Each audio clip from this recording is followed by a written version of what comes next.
Hello বন্ধুরা, আজকে ট্রেতে দেখতে পাচ্ছ চারটে বড় বড় শিমলা মির্চ আছে, মানে ক্যাপসিকাম। অনেকে শিমলা মির্চ বললে চিনবে না, ক্যাপসিকাম। তো এগুলো বেশ বড় বড় আছে। আমি এর আগে অনেক কটা রেসিপি দিয়েছিলাম, ভরমার রেসিপি। ওগুলো ছিল ছোট ছোট শিমলা মির্চ, আর এগুলো হচ্ছে একটু সাইজে বড়, বেশ পাকা পাকা। তো আজকে আমি এটারও ভরমা একটা রেসিপি বানাবো। তো দেখো, তার জন্য কি নিয়ে নিয়েছি, চারটে শিমলা মির্চ, দুটো মিডিয়াম সাইজের পেঁয়াজ, কিছুটা নিয়ে নিয়েছি কাঁচা লঙ্কা, আর এখানে আছে বেশ কিছুটা সেদ্ধ আলু। এর সাথে আমি ডিম অ্যাড করব। ডিমটা এখন এখানে নেই, যখন বানাবো তখন অবশ্যই তোমাদের দেখাবো। তো চলো সব কিছু আগে কেটে কেটে রেডি করে নেওয়া যাক। বন্ধুরা দেখো, শিমলা মির্চগুলোকে আমি 2 টুকরো করে কেটে নিয়েছি। এবার সবার প্রথমে আমি এগুলোকে সেদ্ধ করে নেবো। তার আগে তোমাদের দেখিয়ে দিই, আলুর খোসা ছাড়িয়ে নেওয়া হয়েছে, আর এখানে পেঁয়াজ আর কাঁচা লঙ্কাটাও কেটে নেওয়া হয়েছে। এদিকে আমি জল বসিয়ে দিয়েছি, এবার জলের মধ্যে মির্চিগুলো সব দিয়ে দেবো। উপর দিয়ে একটু লবণ দিয়ে দিয়েছি, যাতে একটু লবণটা ঢুকে যায়।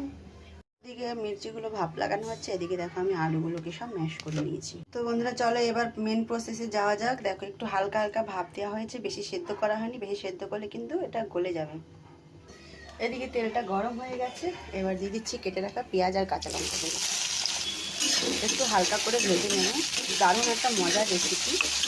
যারা বানিয়ে না খেয়েছে তারা কিন্তু রেসিপিটা থেকে একবার অবশ্যই চেষ্টা করবে বানিয়ে খাওয়া।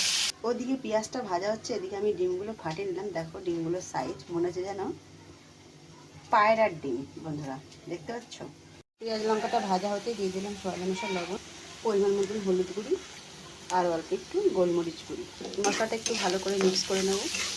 এইবার দিয়ে দেবো কালার হওয়ার জন্য একটু লাল লঙ্কা দিয়ে, আবার একটু নেড়ে চেড়ে দেবো। তারপর দিয়ে দেবো বাটিতে রাখা ডিমগুলো। 5টা ডিম দিলাম টোটাল। আপনারা চাইলে ডিমের কোয়ান্টিটিটা কম বেশি রাখতে পারেন। এবার ডিমের সাথে মশলাটা বেশ ভালো করে ভেজে নেওয়া হবে। ডিমটা দিয়ে এখানে ভাজা ভাজা টাইপের হয়ে গেল। তো দিয়ে দিচ্ছি এবার ম্যাশ করা আলুগুলো।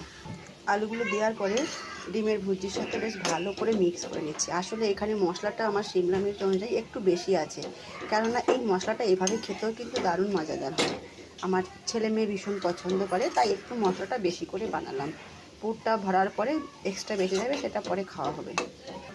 এই আলুটার মধ্যে একটু আদা কুচি হলে আরও টেস্ট বাড়তো, কিন্তু আমার ছেলে যেহেতু পছন্দ করে না, তাই আদা কুচিটা দিলাম না। আরও একটা জিনিস, যেটা হলো ধনেপাতা।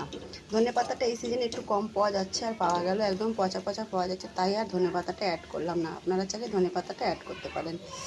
ধনেপাতা দিলে টেস্টটা আরও বাড়ে আর দেখতেও সুন্দর লাগে। তো বন্ধুরা দেখো, আমি প্রত্যেকটা শিমলা মির্চের টুকরোর মধ্যে ভরে দিয়েছি মশলাগুলো, মানে পুরগুলো। পুরটা কীভাবে ভরছিলাম সেটা তোমাদের সাথে আর দেখাতে পারলাম না শেয়ার করে, কারণ একা হাতে। তো তোমরা বুঝেই নাও যে কীভাবে ভরে নিয়েছি, সিম্পলভাবেই একদম হাত দিয়ে। তো চলো এবার ফ্রাই করে নেওয়া যাক। আজকে আমি এই ফ্রাইটাতে একটু সরষের তেল ব্যবহার করছি দারুণ টেস্টের জন্য। চাইলে ঘি, সাদা তেলটাও ব্যবহার করা যাবে, কোনো প্রবলেম নেই। এই বাটিটার মধ্যে আমি ছোটো ছোটো ডিম, তো তাই 3টে ডিমের মধ্যে একটু হালকা নুন দিয়ে ফেটে নিয়েছি। দেখো, এবার আমি মশলাটা যাতে না বের হয়ে যায় তেলে দিলে, তাই আমি একটু হালকা ডিমের মধ্যে ডিপ করে নেব, এদিক আর ওদিকটা, দুদিকটাকেই ডিপ করে নেব। তারপরে দিয়ে দেবো তেলে। এভাবে 4টে পিস দিয়ে দিলাম, এর থেকে বেশি দিলে আর পাল্টানো যাবে না। একদম হালকা গ্যাসে এটাকে ফ্রাই করতে হবে। প্রায় 5 মিনিট রাখার পরে আমি এবার একটু পাল্টে দিচ্ছি, দেখি কীভাবে পেছনটা এক পিঠ কেমন হয়েছে। এই দেখো বন্ধুরা, দারুণ সুন্দর লাগছে দেখতে। এভাবে প্রত্যেকটা এক এক করে পাল্টে দেবো। বেশি দিলে এভাবে একটু কষ্ট হতো, তাই 4 পিস করে দিয়েছি, যেহেতু পিসগুলো একটু বড় বড়। এইভাবে প্রত্যেকটা ভেজে নেব এপিট ওপিট। হয়ে যাবে ভরমা শিমলা মির্চ, একদমই সিম্পল। ভিডিওটা একটু স্কিপ করবে না, পুরো ভিডিওটা দেখার চেষ্টা করবে। পুরোভাবে ভাজাটা কমপ্লিট হয়ে গেছে এপিট ওপিট করে। এবার তেল থেকে বের করে নেব। এইভাবেই বাচ্চা যে শিমলা মির্চগুলো আছে ওইগুলোকেও এইভাবে ঠিক ফ্রাই করে নেব।